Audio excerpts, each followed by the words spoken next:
Ya, pemirsa, Menteri Keuangan Sri Mulyani Indrawati mengklaim kinerja APBN di sepanjang tahun 2024 relatif sehat dengan pencapaian positif di sejumlah indikator. Kinerja positif tersebut menjadi dasar yang kuat dalam menghadapi perekonomian di tahun 2025 ini. Menteri Keuangan Sri Mulyani dalam sambutannya saat membuka perdagangan Bursa Efek Indonesia pekan lalu mengklaim defisit fiskal tahun 2024 telah mendekati target yang ditetapkan dalam Undang-Undang Anggaran Pendapatan dan Belanja Negara. Sri Mulyani menyebut kinerja APBN di semester 2 2024 mengalami rebound jika dibandingkan semester 1 2024 yang penuh dengan tekanan. Hal itu antara lain ditunjukkan dengan defisit APBN yang telah mendekat Undang-Undang APBN awal yang diproyeksikan sebesar 2,29% terhadap produk domestik bruto. Dengan demikian, Sri Mulyani menilai kinerja APBN sepanjang 2024 relatif sehat dan kondisi ini menjadi bekal yang kuat dalam menghadapi tahun 2025. Saya sampaikan defisit APBN 2024 mendekati Undang-Undang APBN awal. Ini adalah hasil yang luar biasa.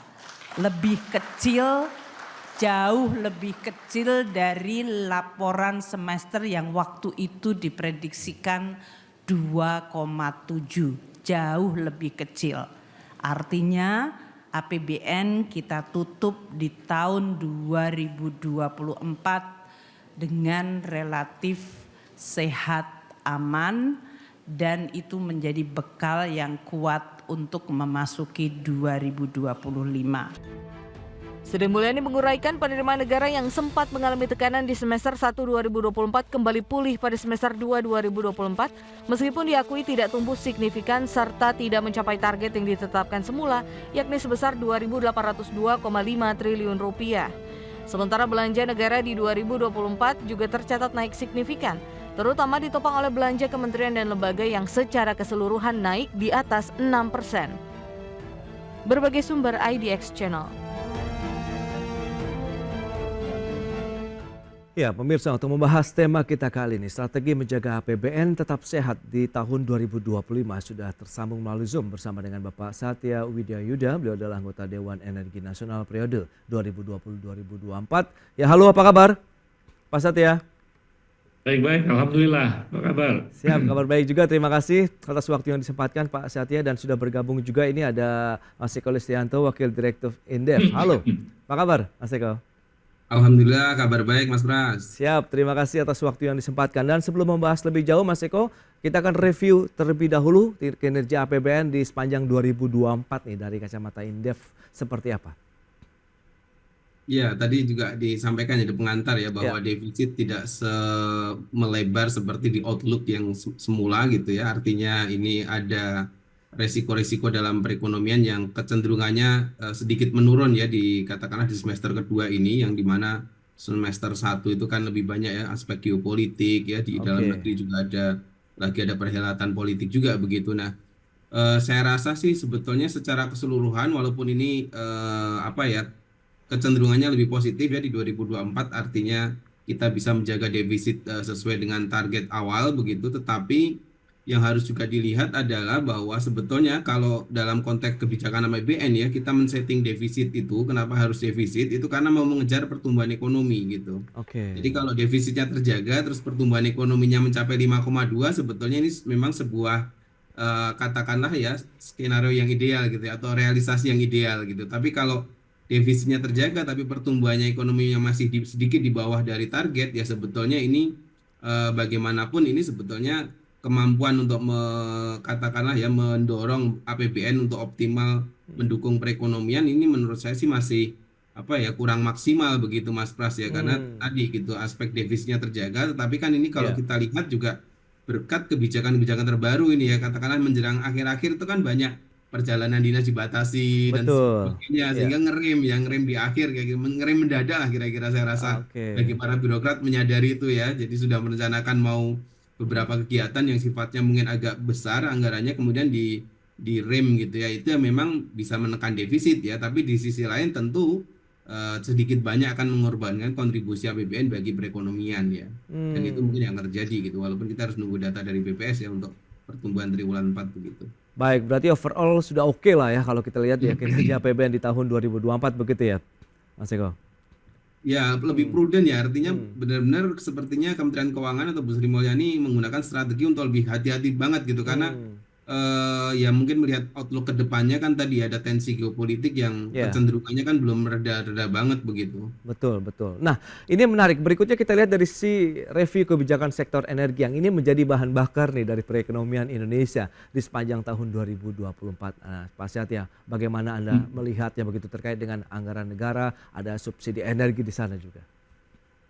Ya, kalau kita lihat memang tadi saya sepakat dengan Mas Eko, ya kalau kondisi daripada APBN kita boleh dikatakan prudent ya kalau per tahun 2024. Oke. Karena APBN itu kan kuncinya cuma ada tiga kalau saya lihat. Bagaimana kita memanage penerimaan dan belanja, Hmm. serta memanage hutang yang ketiga. Jadi defisit anggaran itu kondisi di dalamnya ada hutang ya. Yaitu yang menurut saya kalau itu bisa dilalui dengan baik, apalagi kalau kita sesuai dengan undang-undang APBN kita 3% itu merupakan batas atau ceiling maksimal untuk defisit anggaran. Saya melihat di sini jauh di bawahnya atau walaupun di kisaran 2, tetapi masih di bawah daripada 3%. Saya pikir itu perlu kita apresiasi. Namun demikian kita juga harus memikirkan ya, satu, kalau kita berbicara energi itu ada aspek penerimaan, tetapi juga ada aspek belanjanya karena ada subsidinya. Oke. Ya, maka di dalam aspek penerimaan kita mesti menggenjot, yaitu terutama bagaimana kita melihat tingkat produksi minyak dan gas bumi kita ya saat ini yang cenderung menurun. Namun demikian sesuai dengan pagu di tahun 2025 kan sekitar 600.000 barel ya per hari. Nah, ini tentunya pasti akan nanti mempengaruhi balance ataupun keseimbangan antara penerimaan dan belanja. Jadi seperti misalkan apabila ada kecenderungan harga minyak naik, maka seakan-akan kita mempunyai penerimaan yang lebih daripada yang sebelumnya atau kurs mungkin juga naik. Namun demikian kita lupa bahwa kita masih net importer daripada minyak. Ya, nah itu menurut saya menjadi hal yang cukup sensitif bagaimana kita mengelola energi kita ke depan.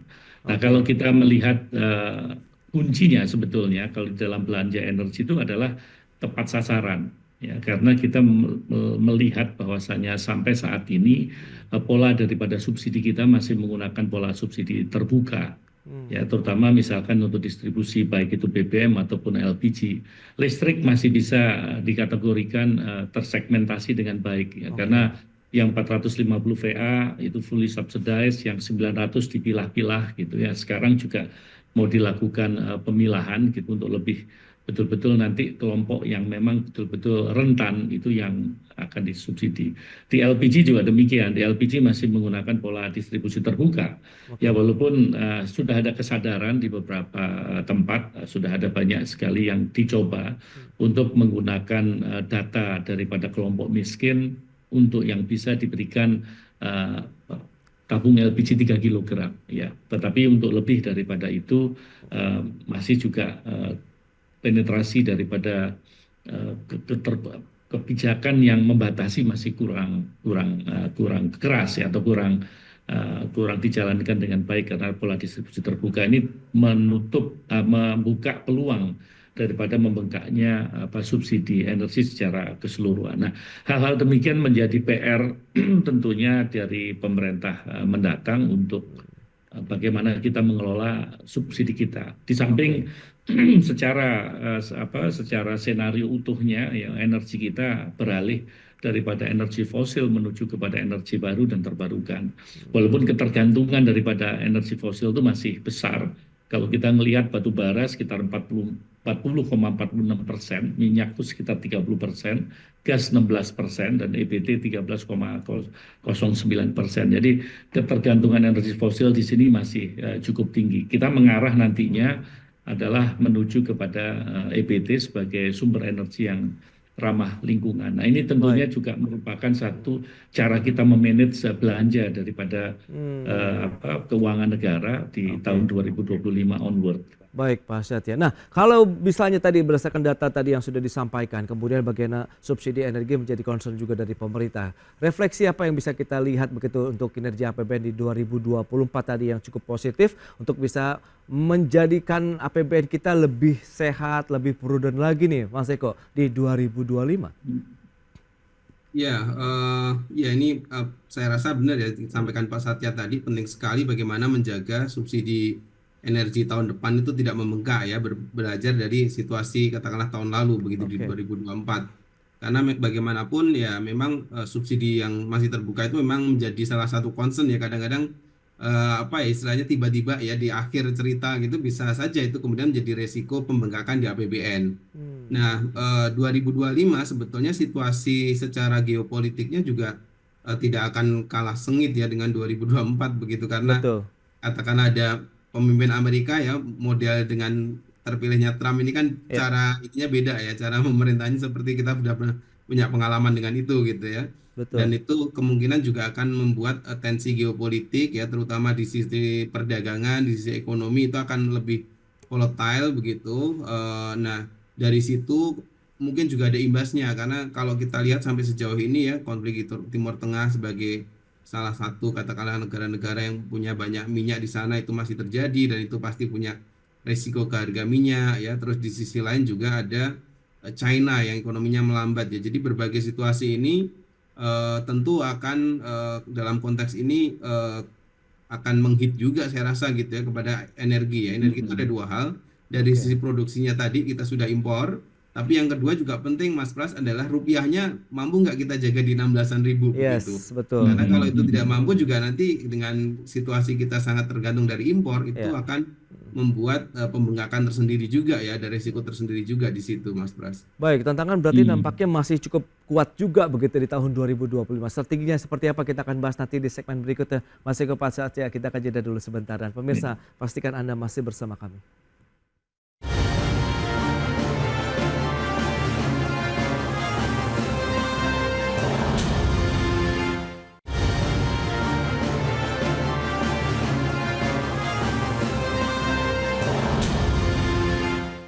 Ya, Anda masih menyaksikan Market Review. Pemirsa, berikut ini kami sampaikan kembali terkait dengan beberapa data ya, terkait dengan pendapatan negara, bagaimana pergerakannya dari tahun 2018 sampai dengan 2025 proyeksinya.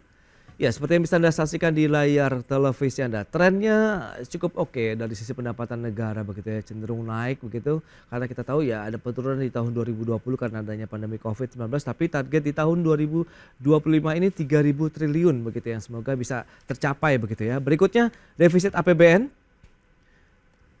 Pergerakannya sempat memang mengalami cukup tinggi 6,14% di tahun 2020 dan cenderung turun sampai yang paling rendah di tahun 2023 1,65% terhadap PDB dan di tahun 2024 kemarin 2,29, 2025 targetnya 2,53% terhadap PDB. Baik, kita lanjutkan kembali perbincangan bersama dengan Mas Eko Listianto, Wakil Direktur Indef, kemudian juga ada Pak Satya Widya, anggota Dewan Energi Nasional periode 2020-2024. Baik, menyikapi kondisi seperti ini, apa yang perlu kita cermati nih Mas Eko, kalau Anda lihat kondisi geopolitik, kemudian domestik sendiri tadi ada tantangan dari fiskal moneter. Nah ini kan perlu ada satu lagi ramuan-ramuan ataupun mungkin bauran-bauran kebijakan yang lebih ekstra lagi begitu yang perlu dilakukan oleh pemerintah Mas Eko.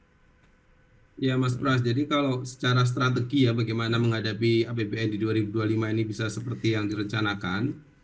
Pertama tentu fokus yang bisa kita kendalikan tuh di dalam negeri ya. Jadi Oke. langkah-langkah misalkan upaya sekarang ya kita mencoba ya dari sisi penerimaan kan mendigitalisasi gitu ya dengan Cortex System mempercepat proses ya mengurangi kesalahan-kesalahan administrasi.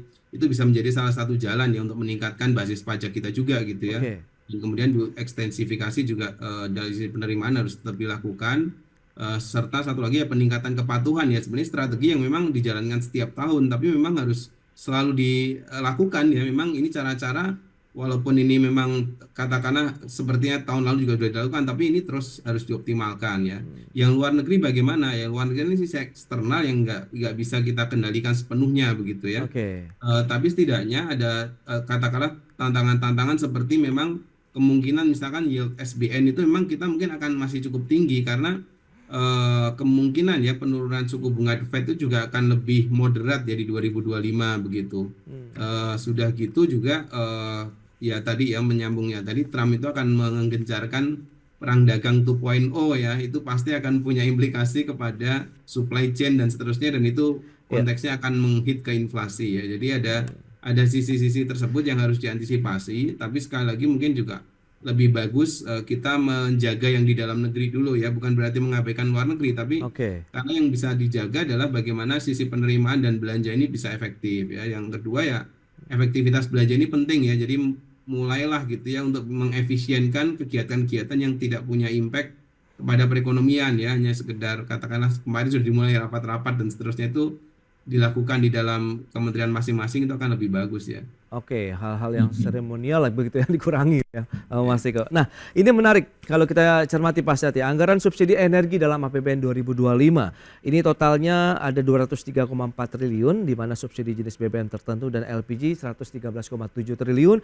kemudian subsidi listriknya 89,7 triliun. Apa yang bisa kita lihat? Apakah skema ini sudah cukup ideal untuk di tahun 2025? Iya, itu kan skema konservatif ya, Hmm, yang dilakukan berdasarkan daripada APBN sebelumnya. oke. Jadi tentunya nanti langkah-langkah ke depan, saya yakin pada gilirannya nanti Pak Prabowo selaku Presiden dan juga Pak Bahlil Lahadalia selaku Menteri SDM akan mengumumkan mekanisme di dalam rangka menjadikan subsidi itu menjadi tepat sasaran ya kepada kelompok masyarakat tertentu. Oke. Karena kalau kita melihat apa jumlah daripada subsidi dan kompensasi yang angkanya fantastis tersebut, ya tentunya itu apabila kita bisa membuat lebih efisien, ya lebih targeted begitu, sehingga subsidi itu pada prinsipnya tidak hilang, Oke. tapi subsidi itu direalokasi.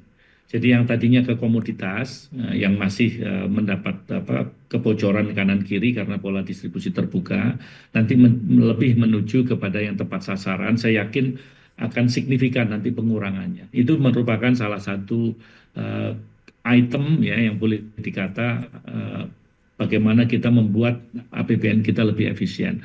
Yang saya khawatirkan sebetulnya tadi menyambung apa yang disampaikan oleh Mas Eko dengan politik dalam negerinya Amerika Serikat ya dengan Trump sebagai presiden, maka lebih domestic centris daripada multilateralism ya Oke. karena paham yang bolak-balik digaungkan oleh Trump itu Make America Great Again.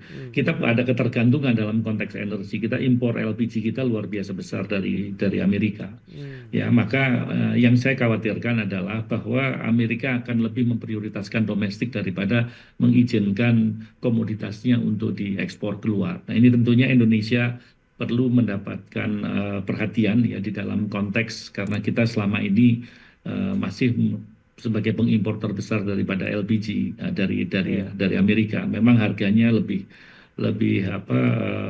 murah gitu dibandingkan dengan LPG yang ada di Timur Tengah. Nah, ini kan menurut saya perlu mendapatkan perhatian khusus di samping kita sendiri di dalam negeri itu berangsur merubah kebijakan itu, misalkan LPG itu kita rubah menjadi gas kota atau city gas karena city gas itu komposisi daripada kimianya Ya. itu adalah bukan propan dan butana tetapi lebih ke metana.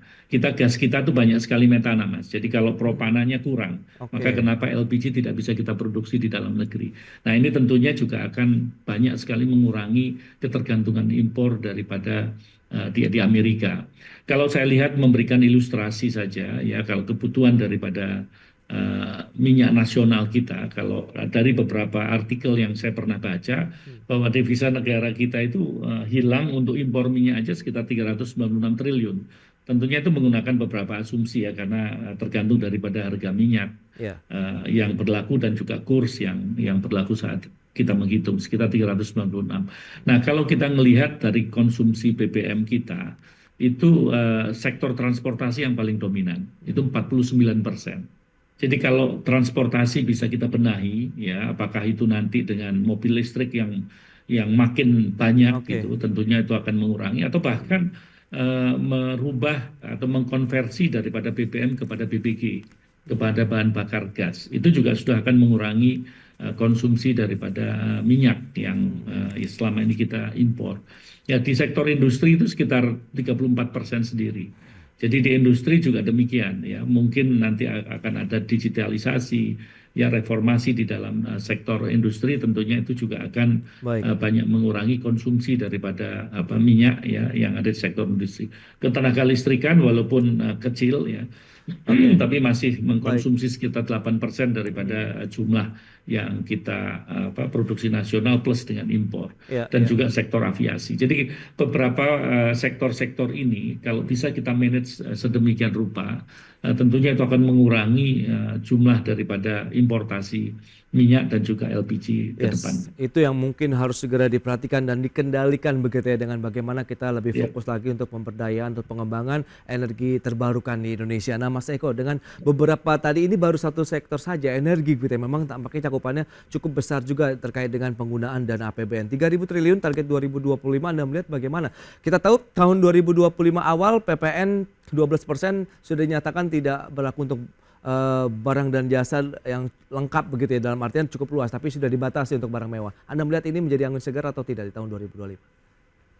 Ya, pertama tentu dari sisi katakanlah ternyata pemerintah juga mendengar ya bagaimana situasi terkini gitu kan. Walaupun detik-detik terakhir tapi kan tetap saja gitu ya, artinya ada kebijakan yang kalau memang belum siap ya bisa ditunda begitu, dan itu menurut saya konteksnya bagus ya, mendengarkan aspirasi masyarakat begitu. Nah, apakah ini angin segar? Ya tentu saja, karena konteksnya 2025 memang tantangannya masih banyak ya. Saya rasa memang angin segar setidaknya dari sisi pemerintah yang bisa melihat atau mengcapture situasi terkini itu juga direspon secara baik begitu ya. Nah, sehingga dengan itu harapannya nanti dunia usaha juga lebih lebih optimis begitu menatap ke depan, bahwa memang di 2025 ini ada banyak tantangan dan setiap tahun pasti ada tantangannya, tapi bagaimanapun kan dunia usaha harus bergerak begitu Mas Pras ya. Saya rasa itu yang menjadi salah satu backbone untuk bisa mencapai katakanlah penerimaan 3.000 triliun tadi gitu, karena kan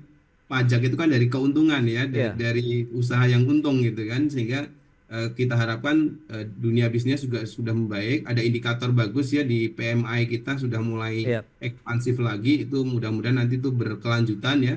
Dari situ ya kita bisa berusaha optimis lah begitu, walaupun challenge ya terutama dari sisi eksternal memang tidak mudah ya, karena itu di luar kendali Indonesia begitu. Kira-kira begitu Mas Bas. Itu dia, beragam upaya sudah dilakukan ya untuk bisa menjaga bagaimana rasio pajak kita juga semakin membaik, penerimaan negara juga bisa sesuai target, sehingga APBN-nya juga akan lebih prudent nih kalau yang seperti Mas Eko sampaikan tadi. Baik, sayang sekali waktu terbatas ini Pak Satya, terima kasih banyak atas waktu sharing, update dan informasi yang sudah diberikan. Mas Eko, terima kasih juga atas analisis yang sudah Anda berikan kepada pemirsa pada hari ini. Selamat melanjutkan aktivitas Anda. Terima kasih. Salam sehat, Pak. Terima kasih Pak Satya, Mas Eko, terima kasih.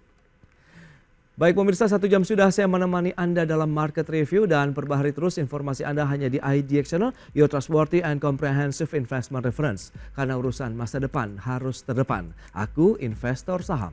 Saya Prasetyo Wibowo beserta seluruh kerabat kerja yang bertugas pamit undur diri. Terima kasih, sampai jumpa.